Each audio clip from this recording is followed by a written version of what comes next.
Welcome back. In this video, I'll show you 3 simple ways ChatGPT can save you time in the kitchen, using recipes you already have, ingredients you already own, and meals that you already plan to make. Let's get started.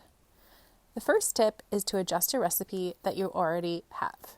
If you have a recipe that serves 6, but you're only cooking for 2, no need to do the math yourself. Just copy the recipe and paste it into ChatGPT. Then ask, adjust this recipe to serve 2 people. As you can see, the results come quickly and it adjusts the ingredients and it also adjusts the instructions. The next tip is to get recipe ideas based on what you have. You can try asking, in my refrigerator, I have tofu, snap peas, and carrots. In my pantry, I have rice and coconut milk.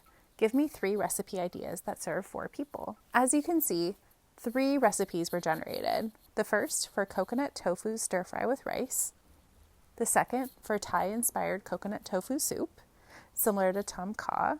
And the third is a coconut tofu curry bowl.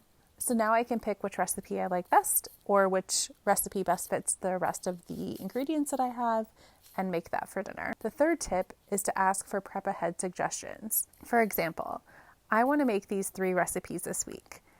Please provide instructions for how I can prep these 3 recipes together ahead of time to save time the day of. Once I've entered in my links to my recipes, I get a grocery list that's generated in addition to prep instructions.